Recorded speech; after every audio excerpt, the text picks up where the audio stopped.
Good afternoon. Thank you, Brian and Jordan, wherever you are, and the Matthew Ryan Center for the invitation to speak about my favorite subject, Abraham Lincoln.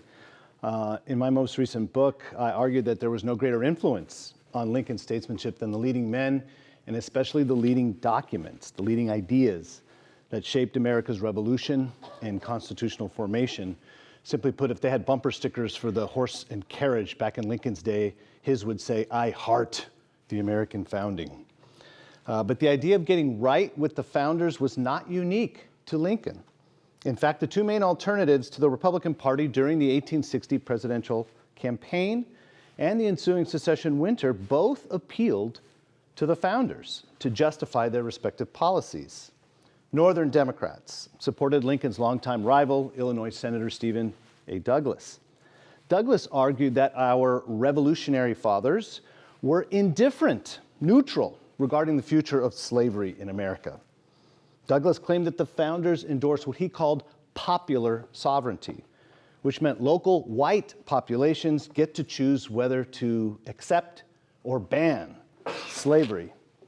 He called this, wait for it, diversity, because it provided local solutions to what Douglas considered local matters, including whether to enslave people. Just as the original 13 states came into the Union as free or slave states as they saw fit, federal territories should equally be able to decide whether they would have slavery or not. Douglas thought Congress did not have the authority to ban slavery, to regulate slavery at all in the federal territories. That's Northern Democrats. Southern Democrats refused to support Stephen Douglas as their party's presidential nominee because he would not endorse a federal slave code for the territories. So Southern Democrats, they tried to secede from the United States and actually drew language from the Declaration of Independence to justify their attempt to form an independent Southern nation. They even modeled their Confederate Constitution after the United States Constitution, with some key changes. James Thornwell of South Carolina insisted that secessionists were, quote, upholding the great principles which our fathers bequeathed, end quote, and the very liberty for which Washington, he said, bled and which the heroes of the Revolution achieved. And so, as I see it, the election of 1860 was essentially a referendum on whose interpretation of the American founders was correct. Near the start of that election year, Lincoln exhorted Americans to have faith that right makes might, and hoped to position the Republicans as the true heirs of the founding. Now, you can't talk about the founding without talking about the founder. And for Lincoln, that meant George Washington. So in my book, I start with the influence that Washington had on Lincoln, Washington's character, his piety, and his indispensable role as a conceiver and establisher of American self-government. But for Lincoln, more important than a founding man was a founding document, and that was the Declaration of Independence. On the way to his first inauguration as president, Lincoln said that he had never had a feeling politically that did not spring from the sentiments embodied in the Declaration of Independence. So in chapter 2 of my book, the longest chapter of my book, I explore how Lincoln's political thought was shaped by key principles of the Declaration and to some extent its chief draftsman, Thomas Jefferson. Now, if the Declaration spells out the purpose or the ends of the American regime, chapter 3 focuses on the means of American self-government, and these are found in the United States Constitution. So I examine why Lincoln preached what he called a reverence for the Constitution and laws, as well as the more perfect union of American states that the Constitution established. Now, you can't read the Declaration and then the Constitution and not notice where the Constitution fell short of the noblest aims of the Declaration of Independence. And so, in the next chapter, I turn to what Lincoln learned from the founders' compromise with slavery, the institution that contradicted the founding experiment in self-government. The final chapter explains Lincoln's understanding of original intent, as we call it today. Original intent is a political practice. In short, why follow the founders? This chapter examines how Lincoln understood his own respect for the American founding in light of progress, experience, and the responsibility of each generation to govern themselves under the Constitution in light of the ideals of the Declaration. Now, Lincoln believed that during his contentious times, looking back to the founding could actually help Americans move forward. He did this most famously in his most famous address, the Gettysburg Address. That speech begins at what he believed was the nation's founding. 7 years our fathers brought forth on this continent a new nation, conceived in liberty and dedicated to the proposition that all men are created equal. If you do the math, you find that Lincoln takes his audience not back to the Constitution, but to the Declaration, not to the body, but to the soul of the nation. Lincoln goes on to explain that the Civil War was a test of America's purpose. As he put it, whether that nation or any nation so conceived and so dedicated can long endure. In the midst of a fight for the very survival of the United States, a civil war, Lincoln thought the nation would benefit from looking to its past. Americans needed a reminder of why the nation was founded in the first place, and therefore why the union of American states was worth saving. With Americans shooting not at a foreign enemy, but at each other, clearly there was some confusion about the meaning of America. This is why, as president-elect, Lincoln called Americans God's almost chosen people. Lincoln believed Americans were undergoing a kind of identity crisis. They were no longer united in their understanding of why the nation existed, what were its highest aims and purposes. So in the middle of a fratricidal war, Lincoln believed only by returning to the original intentions of the founders could Americans recover their unified purpose as a free people. At Gettysburg, Lincoln exhorted Americans to recommit themselves, to dedicate themselves to the task that remained, to honor the dead who fought at Gettysburg on behalf of the Union by sustaining the effort to preserve the American Union. It was a fight to defend a certain political way of life, what Lincoln called government of the people, by the people, for the people. Recall that Lincoln delivered his short speech in the year of Jubilee, the year of emancipation. Union soldiers and sailors were now charged by the president to protect the freedom of over 3 million legally freed black people. What Lincoln called a new birth of freedom was directly tied to the old, original birth of freedom, our first Emancipation Proclamation, the Declaration of Independence. Its central idea that all men are created equal described the natural condition of all human beings. So at Gettysburg, Lincoln did not announce a new principle of freedom, but affirmed an old one he learned from the Founding Fathers when they declared independence. Lincoln never sought to discover new rights for a new age. He never spoke of a living constitution where a visionary few would discern what would benefit the many. Instead, he spoke of the unfinished work to which the living, all of the American people, could dedicate themselves. In this way, they could truly honor the men who fought and died at Gettysburg, those who here gave their lives that the nation might live. This was no Civil War epiphany of Lincoln's. In February 1861, as he headed to the nation's capital to be inaugurated as president, he stopped in Trenton, the capital of New Jersey. And there he told the state Senate, "I am exceedingly anxious that this union, the Constitution, and the liberties of the people shall be perpetuated in accordance with the original idea for which that struggle was made. A nation devoted to the equal rights of every person is a nation worthy of the saving." Now, our temptation today is to think that everything new is by definition improved, better. But in Lincoln's time, there were some Americans arguing for something new, an improvement over the American founders, which rejected what Lincoln considered the original idea of American independence. So you consider Alexander Stephens of Georgia, a former Whig colleague of Lincoln's during Lincoln's sole term in Congress. As the vice president of the Confederate States of America, Stephens argued that their Constitution was better than the old one Lincoln was trying to hold on to. It was better not simply because it protected slavery by mentioning it explicitly, where the original Constitution never even used the word.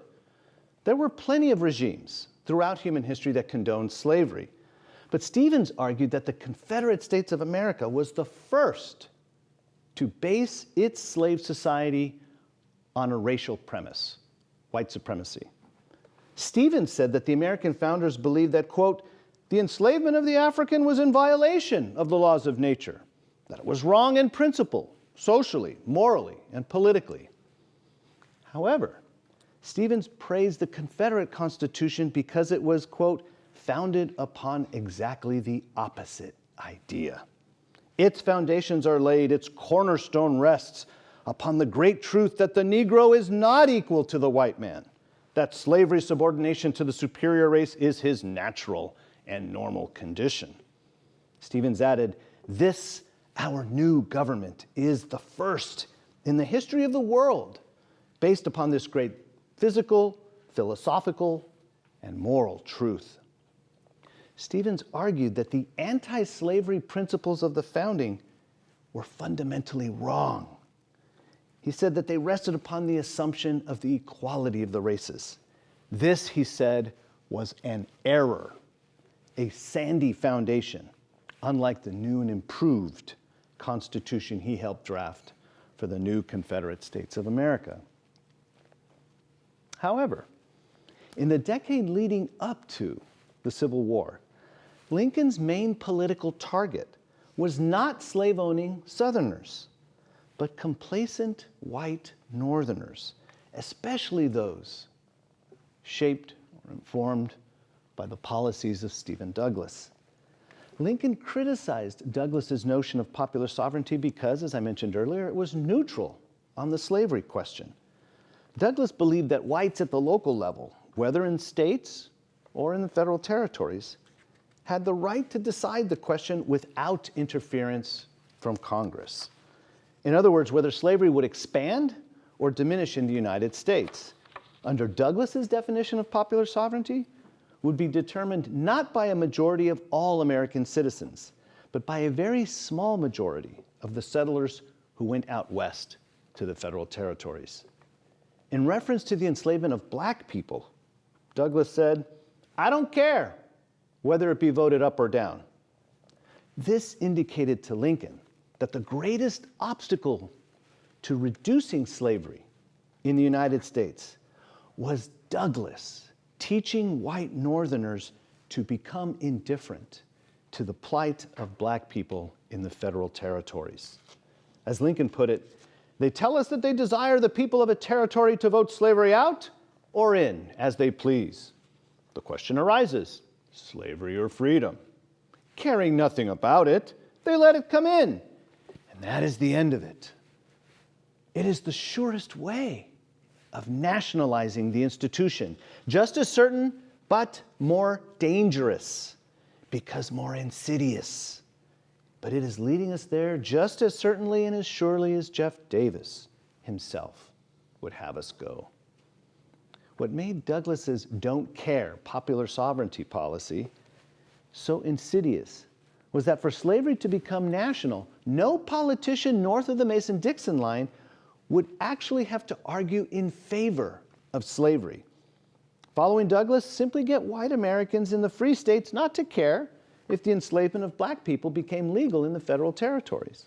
Once slavery was accepted there as a constitutional right, it would soon become legal in the free states, regardless of what their laws or constitutions said.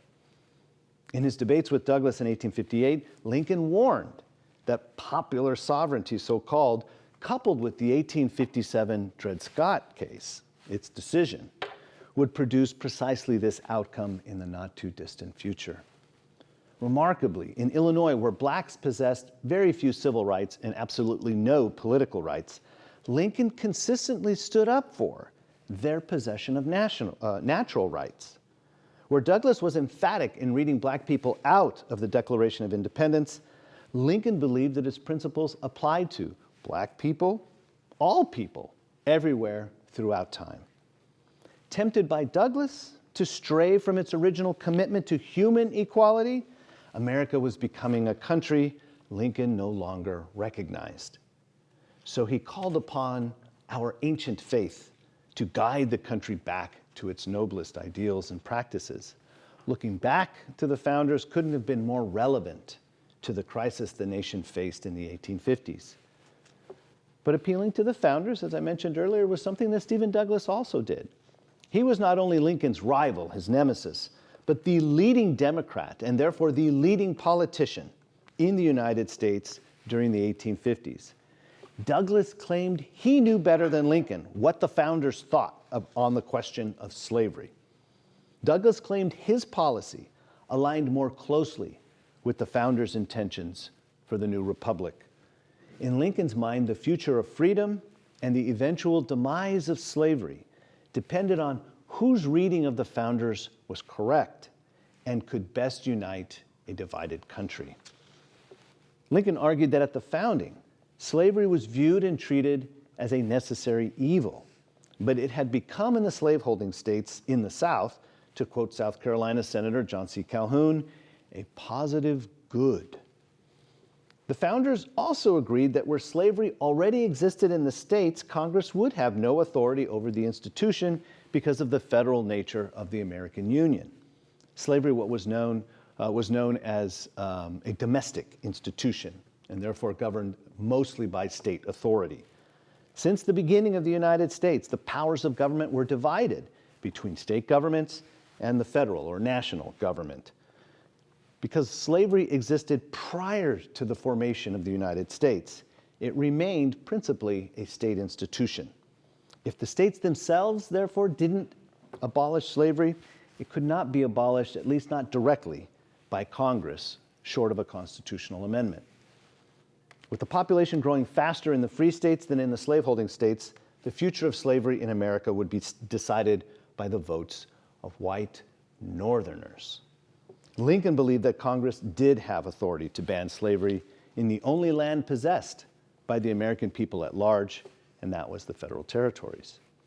However, tempted by Stephen Douglas's version of popular sovereignty, slavery's fate might be determined not by moral right, but by mere self-interest, meaning those who could profit by enslaving black people in the territories.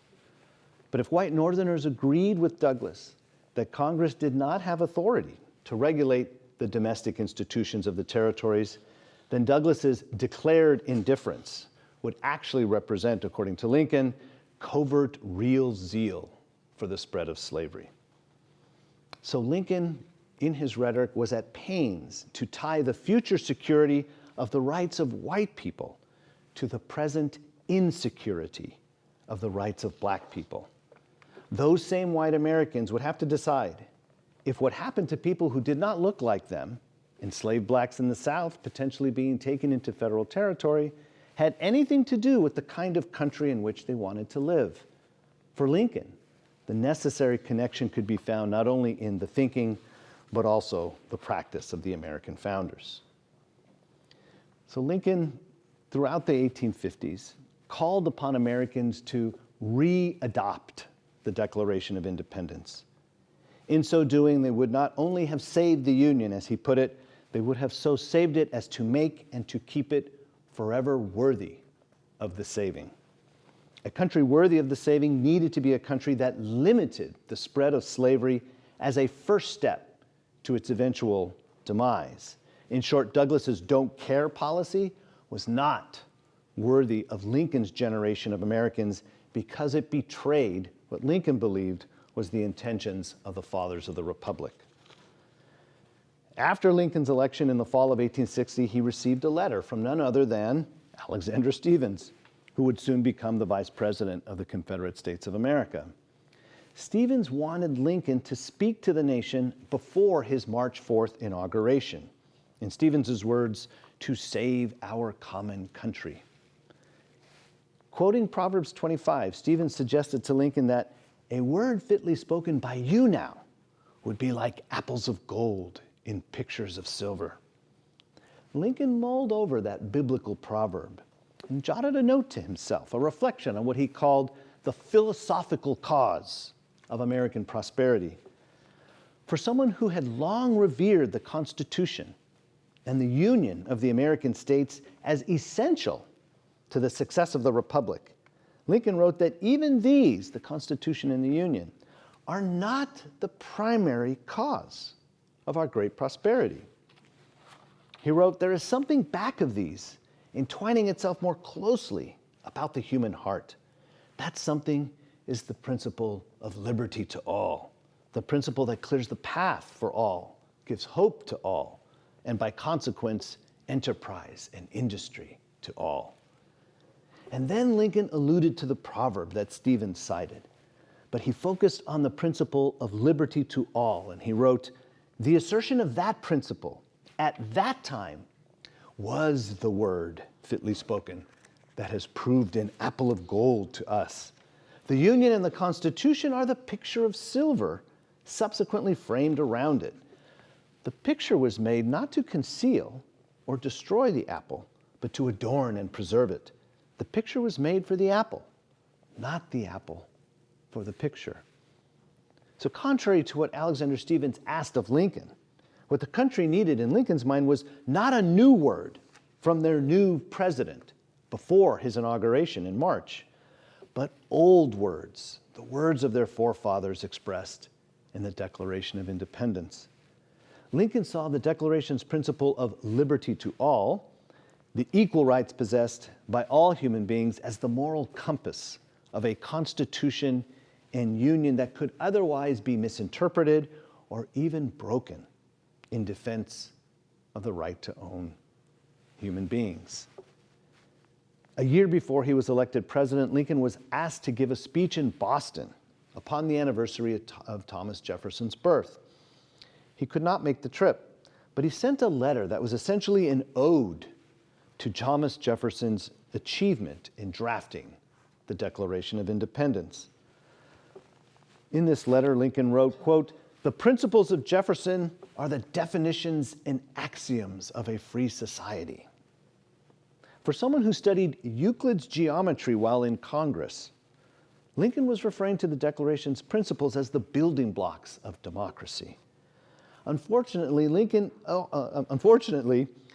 observed that even self-evident truths can be, as he put it, denied, evaded, as was the case when he wrote that letter in 1859. But he continued and he said, this is a world of compensations, and he who would be no slave must consent to have no slave. Alluding to Jefferson's notes on the state of Virginia, Lincoln wrote, those who deny freedom to others deserve it not for themselves, and under a just God cannot long retain it. These were astounding words for Lincoln, the Republican and former Whig, to utter, given the success that states' rights Democrats achieved in donning the mantle of Jefferson, one of the founders of the Democratic Party. Still, Lincoln declared, all honor to Jefferson, to the man who, in the concrete pressure of a struggle for national independence, by a single people, had the coolness, forecast, and capacity to introduce into a merely revolutionary document an abstract truth applicable to all men and all times, and so to embalm it there, that today and in all coming days, it shall be a rebuke and a stumbling block to the very harbingers of reappearing tyranny and oppression. Looking back to Jefferson, Lincoln looked back to a founding generation that put the principles of civil society and legitimate government in writing, principles he believed applied in his day and obligated Americans to renew their commitment to eliminating slavery as fast as circumstances should permit. Lincoln's anti-slavery convictions were the very thing that informed his devotion to the Constitution. Like the founders, Lincoln believed that but for the American Union, there would be no freedom for whites or blacks. This was no innovation on Lincoln's part, but rather the abiding conviction of Americans who knew their colonial and revolutionary history. Liberty required political independence. Independence required unity of the American colonies and then the American states, to maintain that unity required that compromises be made, and these, of course, included slavery. Lincoln writes, "I think that was the condition in which we found ourselves when we established this government. We had slavery among us. We could not get our Constitution unless we permitted them to remain in slavery. We could not secure the good we did secure if we grasped for more. And having by necessity submitted to that much, it does not destroy the principle that is the charter of our liberties." Time and again, Lincoln's references to the founders focused on how they tried to establish a government based on human equality, but by that very equality, imposed upon themselves a moral obligation to abolish slavery in a manner consistent with the consent that was the flip side of the equality coin. As Lincoln put it later in the war, if slavery is not wrong, nothing is wrong. I cannot remember when I did not so think or feel. And yet I have never understood that the presidency conferred upon me an unrestricted right to act officially upon this judgment and feeling. Lincoln made a distinction between his official duty and personal wish, most famously in his 1862 public letter to Horace Greeley. It demonstrates most clearly Lincoln's concern that Americans follow the rule of law in their pursuit of justice. With a draft of the Emancipation Proclamation already written up, Lincoln said to Greeley, "My paramount object in this struggle is to save the Union, and is not to save or to destroy slavery. If I could save the Union without freeing any slave, I would do it. If I could save it by freeing all the slaves, I would do it. And if I could save it by freeing some and leaving others alone, I would also do that." In America, the means of securing liberty need to be consistent with the end. To emancipate slaves as president in a time of war, Lincoln had to turn a humanitarian end into a constitutional means. This way, emancipation would be not only an act of justice, but also an act warranted by the Constitution upon military necessity. So by finding a constitutional way to liberate slaves, Lincoln sought to make both his means and his ends a faithful expression of the consent of the American people. Lincoln made a correct view of the American founding central to the nation's response to alternative interpretations promoted by influential figures such as Chief Justice Roger Taney and Stephen Douglas. Unlike Lincoln, Taney and Douglas thought the Declaration was true only for white people. They read it that way to protect the slaveholding founders from charges of hypocrisy. In his Dred Scott opinion of 1857, Chief Justice Taney wrote, "The enslaved African race were not intended to be included and formed no part of the people who framed and adopted this Declaration. For if the language, as understood in that day, would embrace them, the conduct of the distinguished men who framed the Declaration of Independence would have been utterly and flagrantly inconsistent with the principles they asserted." That's Taney. A year later, Stephen Douglas echoed this reading of the Declaration. "If they included Negroes in that term, they were bound as conscientious men, that day and that hour, not only to have abolished slavery throughout the land, but to have conferred political rights and privileges on the Negro, and elevated him to an equality with the white men. The very fact that they did not shows that they did not understand the language they used to include any but the white race." That's Stephen Douglas. To make profession and practice consistent at the American founding, thereby making the founders worthy of admiration by later generations, Taney and Douglas interpreted the founders' profession in light of their practice. If the founding generation didn't immediately free their slaves, they must not have seen Africans as created equal to Englishmen or their descendants. In his response to the Dred Scott opinion, Lincoln commented on the equality principle stated in the Declaration. On his reading, the founders, quote, did not mean to assert the obvious untruth that all were then actually enjoying that equality, nor yet that they were about to confer it immediately upon them. In fact, they had no power to confer such a boon. They meant simply to declare the right so that the enforcement might follow as fast as circumstances should permit. Lincoln understood the founders not as hypocritical politicians, but what I call prudent revolutionaries.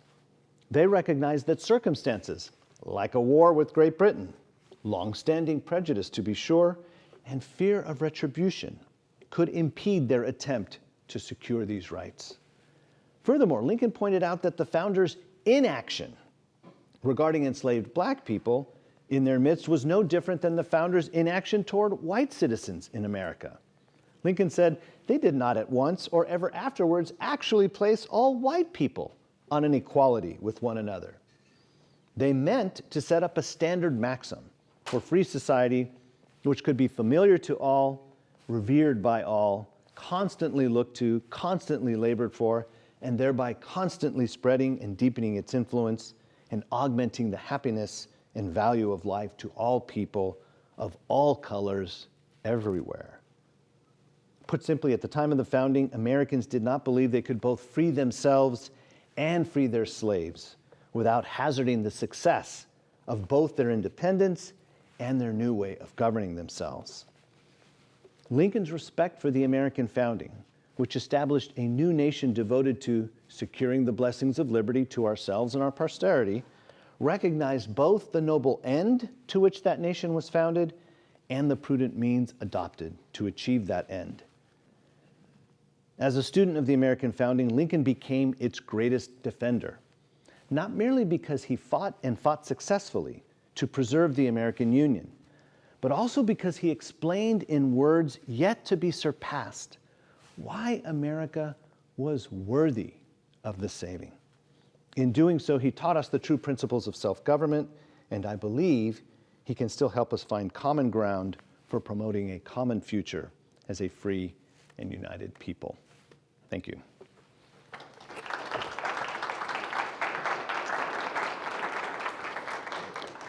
Time to evade your questions. So if you'd like, you can raise hand if you have a question for Professor Morel, and I can come to you with a microphone if you'd like to address using the microphone. Otherwise, if you're just loud enough, you can speak when called on.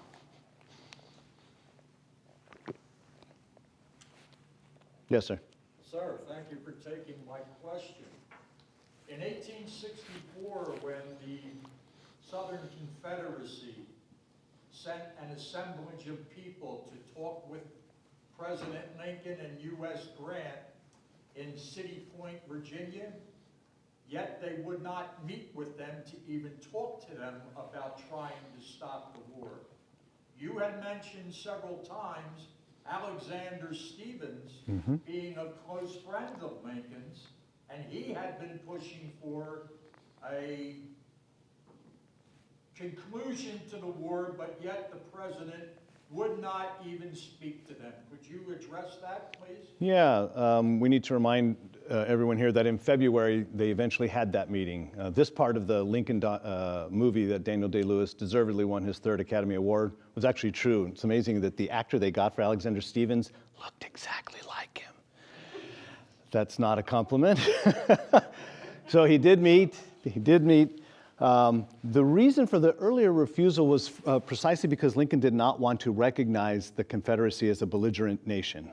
That would actually be to concede the very point that the war was contesting. In other words, the very thing that he wanted to avoid with Great Britain. What did Queen, was it Victoria? Sure, why not? The Queen declared a proclamation of neutrality, but she did not acknowledge the Confederacy as an independent nation. That was the most important foreign policy decision, foreign policy objective that Lincoln needed William Seward, his Secretary of State, to achieve.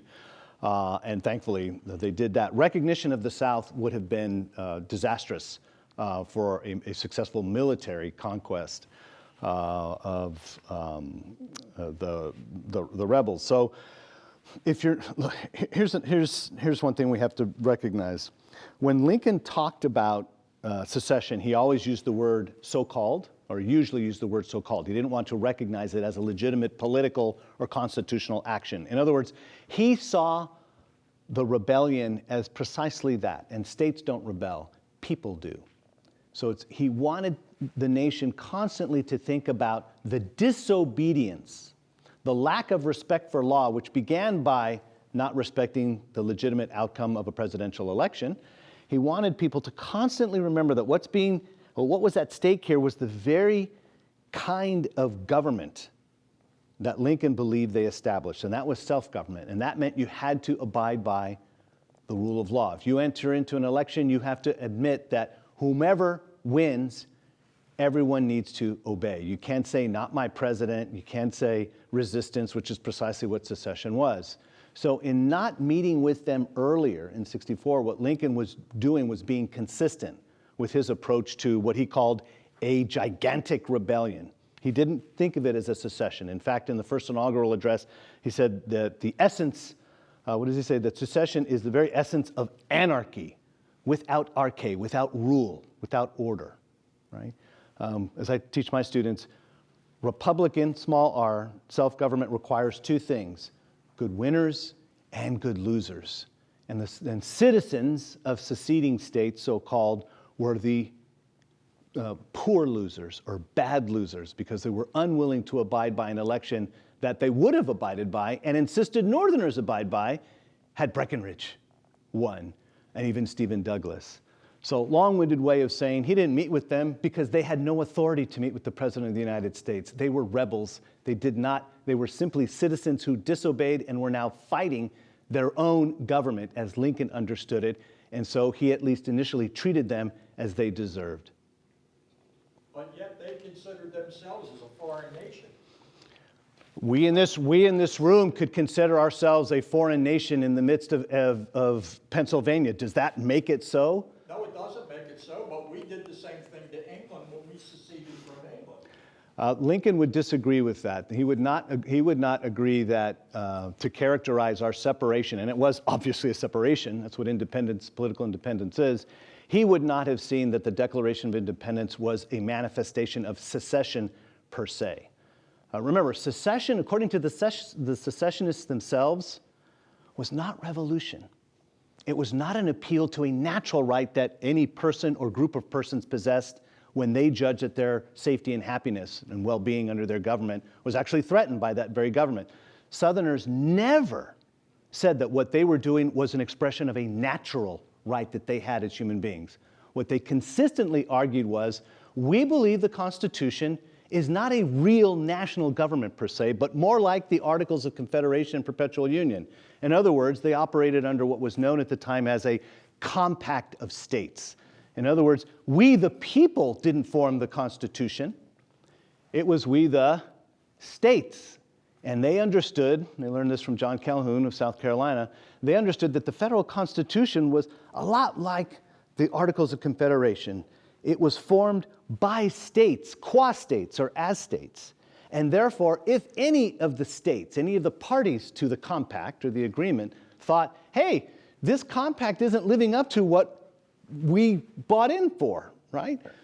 We don't think we're going to get what we're supposed to get, and therefore, we don't have to ask any of your permission to leave. We can peacefully remove ourselves from its obligations, and all the secession ordinances say this, right? And in fact, and we mentioned this earlier over lunch, they actually thought they weren't the breakers of the Constitution. They thought the free states of the North had dissolved the compact, for example, by passing personal liberty laws that were interfering with the enforcement of the Fugitive Slave Act. So they said, y'all broke it, and the incoming administration intends to break it by not upholding our rights under the Dred Scott opinion. And so they said, this compact is dissolved. What happens when political compacts dissolve? What happens to the powers? They devolve back. But interestingly enough, they thought that the powers did not devolve back to the people. The powers devolved back to the states as states. And on that point, a very fundamental point, Lincoln emphatically disagreed. He said this is a real government. The Constitution actually is a constitution of the American people and not simply of their manifestation as citizens of particular states. Can I ask you a question about his imagination? No, not at all. No. Trying to piece together in Lincoln's imagination, there's writings in which he, this idea of self-government is a puzzle to me because I'm wondering who he's including in the self. Yeah. Because in some ways, his writings are like, I have no vision of America where I have black people with the right to vote, intermarry, have social equality with white folks. I don't see that anywhere. Okay, well, you got to. And he also saw that there's this idea that this is going to disappear as long as we don't talk about it. What's going to disappear? The memory of slavery is going to disappear. Okay, gotcha. The memory of slavery. And so future Americans will have no record of slavery because it wasn't mentioned in the Constitution or the Declaration of Independence. And if we do, and it will disappear on its own. And then we will look back on it, and future Americans won't even know that it ever existed in America. You're channeling the muse of James Madison there, because that was precise. I'm quoting Lincoln. What are you quoting from? I'm quoting from. Because that sounds exactly like what Madison said in June of 1787 when he was explaining why the word slave or slavery never appears in the Constitution. He didn't want it acknowledged that there would be no property in man. Go ahead. Yeah, it's from October 1958. 1858, got you. You quoted from part of it, but then there was other parts that there should be nothing on the face of this great liberty suggesting that such a thing as Negro slavery has ever existed among us. You know who he's quoting? He's quoting Madison. What? Yeah. Okay. No, but they're Lincoln's words, but he's quoting Madison. What had happened is Madison dies, I think, in 1835. What becomes public? His notes on the convention and his papers. He wanted the nation to get formed and operational before anybody started poking around and seeing what happened in that black box called the convention. So, what Lincoln's let me go back to your first point about Lincoln. Lincoln, do you know why Lincoln was assassinated? Because he had a bullet in his head? The cause of the ultimate cause of that assassination is because Booth heard a speech by Lincoln on April 11th, and in that speech he argued that in the reconstructed states, two things should happen. Education should be provided for the freed men and women, and for what he called the very intelligent and those who had served in the military, the vote.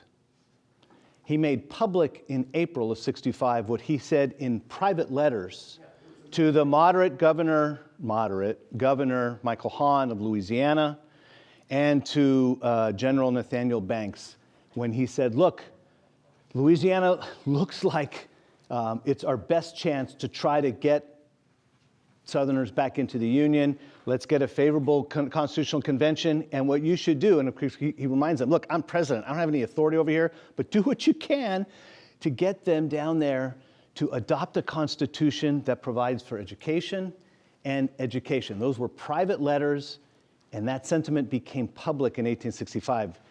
That's what turned Booth's plan for kidnapping into an assassination. So that's what I meant when I asked what was the cause of the assassination. It's black citizenship was the cause. That's why Lincoln died. Right. So you're talking about his imagination. It wasn't just his imagination. He made this public to the American people days before he was shot. Right. This was coming right at the end of his life. And I'm not saying he didn't change. I'm not saying I think that's what makes him interesting is he did evolve in time. Go ahead, please. My question is how did he see slavery disappearing if we don't talk about it, if we just confine it to the states that already have it, and we don't any new slaves, and we cut it off, I think the idea, he thought if we choke it, Yes. it will die a natural Yes. death gradually. Yes. Just wondering, Yes. did he not know about the relationship between the North and the South with the cotton industry? To be sure. Did he not know that if you shut down slavery in the South, that you will lose the North? What do you mean by lose it? Oh, that the North wouldn't want it to happen? No, economically, what's going to happen to the North? Slavery. I just wonder, how did he see it ending if they never get to vote? Who's going to vote it down in slave states where black people don't have the vote? Who's going to do that, and how are they going to do that? And how did he see that happening? It looks like it would just be a kind of a place where you and it's okay, and we'll develop the rest of Slavery had to expand to survive in the United States. You have to start there. So said the South, but Yes, why and didn't therefore, that's why their ability to enslave black people in the federal territories was so important, because the only way they could maintain parity, in other words, equality with the free states in the Senate, was to make sure for every free state that came in, a slave state would balance it out. That's why the territories, which sounds so, for us, it's like, who cares? It's the territories. It's such a marginal, not for the South. They were counting. They were counting. Their population was quickly and early outnumbered in the free states, and therefore the House, they would never be able to prevent freedom. And the South knew this? They knew that if they couldn't expand, they would die? We have Yes. a record of this? Dude. People saying, if we don't expand, we're dead. Why were there new arguments for annexing Cuba in 1860? Yeah, I just Because they needed it to expand. Yeah. What was their reasoning? Why Depletion of the soil was a big one. Not all of them could afford rotating crops, and in fact, the way that slavery was lucrative for them was precisely on a wide-scale plantation economy. But I want to answer your question about, did Lincoln think it would be easy to get rid of the slavery in the United States? No. Nobody thought it would be easy. So let me answer your question. So if you want to know, how did he think it was actually going to happen?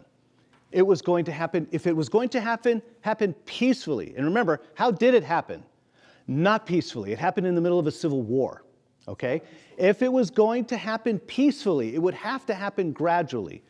And it would have to happen gradually because the nature of the United States was federal. That was the point of my harping on that in my lecture, was to show you that for Lincoln, if Congress didn't have authority to abolish slavery where it existed already, how do you start that process?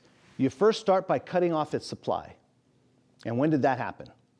In 1808. The earliest under the Constitution, a slaveholder, it rhymes with Hefferson, a slaveholder in March of 1807 as president, signed a bill to take effect January 1st, 1808, as soon as possible under the Constitution, to do what? Ban the importation of slaves into the United States. So that's one thing. The other thing you had to do is stop its expansion. What was the only territory held by the American people at that time? The territory northwest of the Ohio. Jefferson in 1784 wrote the original draft of the Northwest Ordinance, and its eventual Article 6 did what? Banned slavery in the only territory. In other words, the founders, even when we were surrounded by slaves, the founders recognized slavery can't have a future in this country for the Republican way of life to survive.